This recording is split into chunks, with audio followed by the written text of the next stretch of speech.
భారతదేశం ఏం చెప్పింది? గ్లోబల్ మార్కెట్ చెప్పలేదు. వసుదేక కుటుంబము, ప్రపంచమంతా కూడా ఒకే కుటుంబము, మనమంతరము అన్నదమ్ములమని చెప్పినటువంటి ఏకైక ధర్మము సనాతన ధర్మము. ప్రపంచంలోని మిగతా మతాలు చెప్పాయి, మిగతా దేశాలు చెప్పాయి, గెట్ అండ్ ఫర్గెట్. ఇది ప్రపంచంలో ఇచ్చినటువంటి సందేశం. కానీ భారతీయులం మనం ఏం చెప్పాం? Give and forgive. ఇవ్వండి, ఇతరులకు ఇవ్వండి, మీ దగ్గరే దాచుకోకండి. ఈశావాస్యమిదం సర్వం యత్కించ జగత్యాం జగత్ తేన త్యక్తేన భూంజితః మా గృధ కస్య స్విద్దనం. మీ దగ్గర దాచుకోవడం కాదు, సమస్తము ప్రపంచానికి ఇవ్వండి. అలా చెప్పినటువంటి దేశము, జాతి మనది. మా దేవుడే సరైన వాడని చెప్పలేదు.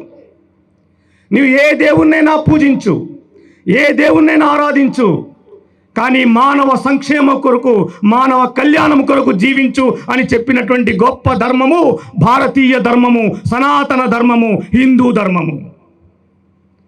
ఈరోజు భారతదేశాన్ని, హిందూ ధర్మాన్ని, సనాతన ధర్మాన్ని దెబ్బతీయాలనేటువంటి ప్రయత్నం అనేక సంవత్సరాలుగా, శతాబ్దాలుగా జరుగుతున్నది, దశాబ్దాలుగా జరుగుతున్నది.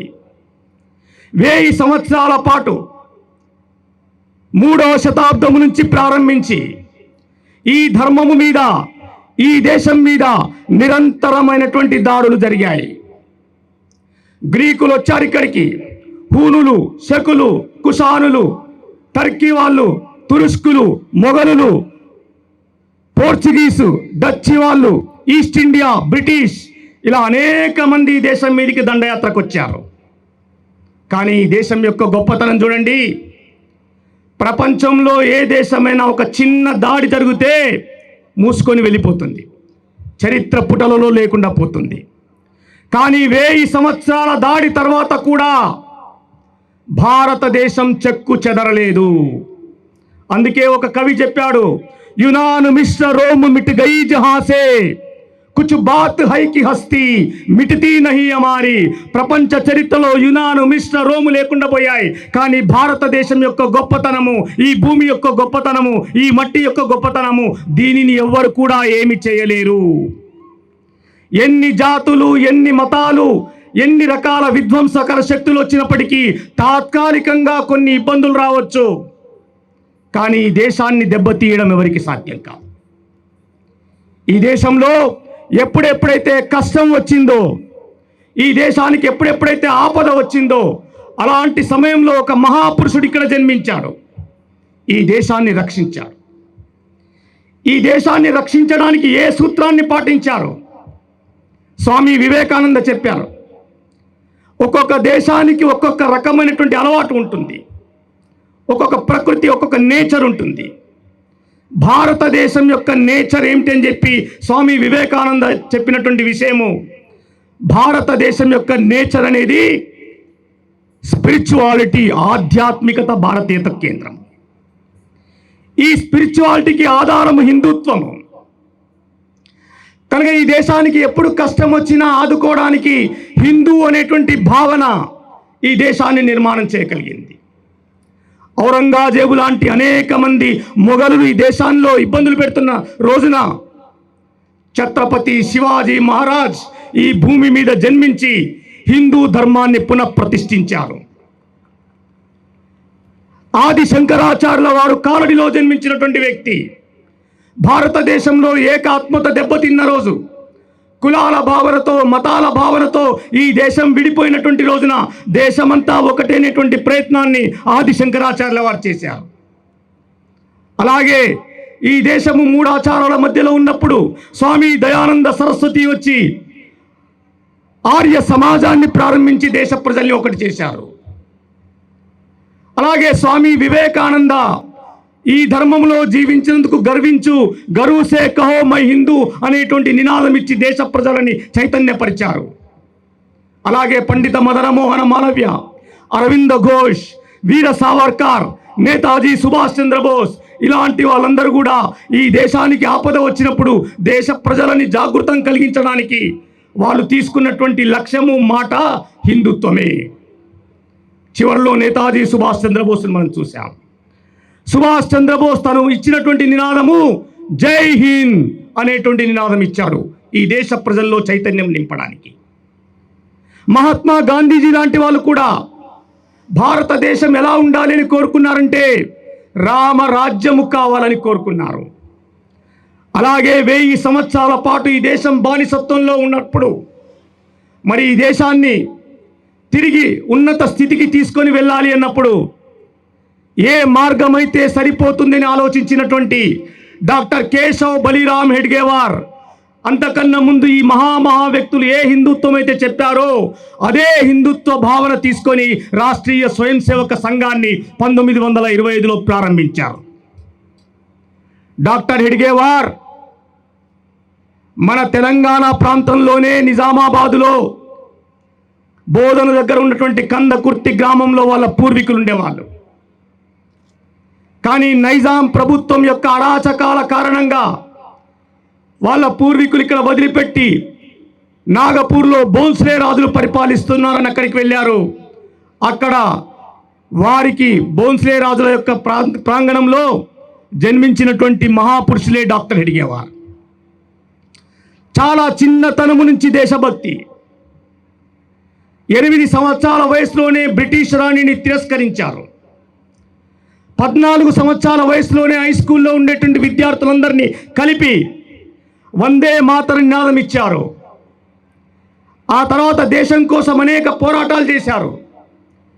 కడు బీద కుటుంబంలో జన్మించారు. ఒక పూట తినడానికి కూడా తిండి లేనటువంటి స్థితి. తల్లి తండ్రి చిన్నప్పుడే ఒకే రోజు మరణిస్తే ఒకే చితి మీద వారి యొక్క దహనం జరిగింది. ఏకాకిగా ఒంటరిగా జీవించారు. కానీ కష్టపడి కలకత్తాకు వెళ్ళి మెడిసిన్ చేశారు. కలకత్తాకు ఎందుకు వెళ్ళాడు? దీనితో పాటు స్వాతంత్ర పోరాటంలో పాల్గొనడం కొరకే కలకత్తాకు వెళ్ళాడు. కలకత్తాకు వెళ్ళి అనుశీలన సమితి అనేటువంటి ఒక విప్లవ సంస్థతో కలిసి కోకైన్ అనేటువంటి నిక్నేమ్ పెట్టుకొని దేశ స్వాతంత్రం కోసం పోరాడాడు.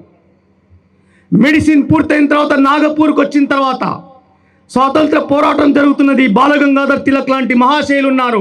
వాళ్ళందరితో కలిసి స్వాతంత్ర పోరాటంలో పాల్గొనాలని చెప్పి కాంగ్రెస్ పార్టీకి విదర్భ ప్రాంతానికి సంయుక్త కార్యదర్శిగా ఎన్నికై నాగపూర్ నగరంలో బ్రహ్మాండమైనటువంటి కాంగ్రెస్ సభలు నిర్వహించారు. 2 సార్లు దేశ స్వాతంత్రం కోసం పోరాటం చేసి జైలుకు వెళ్ళారు. మొదటిసారి 1922లో స్వతంత్ర సహాయ నిరాకరణ ఉద్యమంలో పాల్గొని సంవత్సరం పాటు కఠిన శిక్షణ అనుభవించారు. రెండోసారి 1931లో ఉప్పు సత్యాగ్రహ సమయంలో జంగిల్ సత్యాగ్రహం పేరుతో సత్యాగ్రహం చేసి జైలుకు వెళ్ళారు. అలాంటి స్వాతంత్ర పోరాట యోధుడు డాక్టర్ హెడ్గేవార్జీ. హెడ్గేవార్జీ దేశ చరిత్రను పరిశీలించారు. ఈ దేశ చరిత్రను పరిశీలించిన తర్వాత వారికి ఒక విషయం ఆశ్చర్యం అనిపించింది. భారతదేశం ఇంత గొప్ప దేశం, ఇంత వైభవమైన దేశం, ఇంత విజ్ఞానమైన దేశం, ఇంత సుసంపన్నమైనటువంటి దేశం, కానీ ఇంత గొప్ప దేశము ఎన్నో వందల వేల కిలోమీటర్ల దూరం నుంచి వచ్చినటువంటి పిడికెట్లో పట్టేటువంటి ఆంగ్లేయుల చేతుల్లో బానిసలుగా మనం ఎందుకు మారిపోయాము? ఆంగ్లేయులు మనకన్నా మేధావులు కాదు, ఆంగ్లేయులు మనకన్నా గొప్పవాళ్ళు కాదు, ఆంగ్లేయులు మనకన్నా సాహసవంతులు కాదు.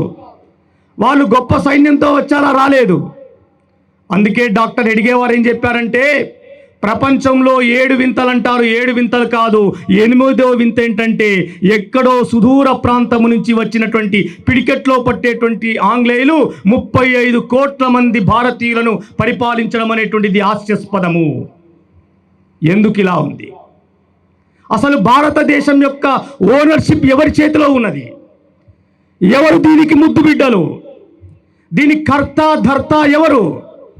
భారతదేశాన్ని నిలబెట్టాలంటే ఎవరి వల్ల సాధ్యమవుతుంది? డాక్టర్ హెడ్గేవార్జీ సూత్రీకరించిన విషయాలు ఏంటంటే భారతదేశం ఎవరిదంటే ఇది హిందువులది. హిందూ అనేది మతము కాదు, హిందూ అనేది ఒక జీవన విధానము. క్రైస్తవం ఒక మతం, ఇస్లాం ఒక మతం, శైవం ఒక మతం, జైనం ఒక మతం, సిక్కు ఒక మతం, ద్వైతం ఒక మతం, అద్వైతం ఒక మతం, వైష్ణవం ఒక మతం. కానీ హిందూ అనేటువంటిది మతం కాదు. హిందూ అనేటువంటిది నేషనాలిటీ. ఈ దేశాన్ని ప్రేమించేవాడు, దేశాన్ని తల్లిగా భావించేటువంటి వాడు, ఈ దేశం నాది అనుకునేటువంటి వాడు, దేశం కోసం జీవించేవాడు, ఏ కులంలో ఉన్నా, ఏ మతంలో ఉన్నా, ఏ ప్రాంతంలో ఉన్నా, ఏ భాషలో మాట్లాడినా వాళ్ళందరూ హిందువులే. కనుక ఈ హిందువులందరూ కలిసి ఉంటే, హిందువులు కలిసి ఉంటే నిలబడిపోతారు, విడిపోతే పడిపోతారు. కనుక హిందువులందరినీ కలపాలి, హిందువుల్లో ధైర్యాన్ని కలిగించాలి, హిందువుల్లో స్వాభిమానం కలిగించాలి అనే ఉద్దేశంతో దేశ చరిత్రను పరిశీలించి రాష్ట్రీయ స్వయం సేవక సంఘాన్ని ప్రారంభించారు. సంఘాన్ని ప్రారంభించి హిందుత్వం చెప్పి ఊరుకోలేదు ఆయన. ఈ దేశానికి పట్టిన రోగము, వ్యాధి తెలిసింది. కనుక ఈ వ్యాధి తొలగించాలంటే ఏం చేయాలి? వ్యాధి ఎంత పెద్దగా ఉందో మందు అంత పెద్దగా ఉండదు. 400 పాయింట్ షుగర్ ఉన్నటువంటి వ్యక్తి కూడా డాక్టర్ దగ్గరికి పోతే చిన్న ట్యాబ్లెట్ ఇస్తాడు. ట్యాబ్లెట్ చిన్నగానే ఉంటుంది, దాని ప్రభావం చాలాగా ఉంటుంది. డాక్టర్ హెడ్గేవార్ ఈ దేశానికి పట్టినటువంటి వ్యాధిని నివారింపజేసి అతి చిన్న ట్యాబ్లెట్ ఇచ్చాడు. దాని పేరే ఆయన ఆర్ఎస్ఎస్ కార్యపద్ధతి శాఖ అనేటువంటి కార్యపద్ధతిని ప్రారంభించాడు. దేశం కోసం సర్వస్వం ఇవ్వమని కోరట్లేదు, దేశం కోసం గంట సేపు ఇవ్వండి.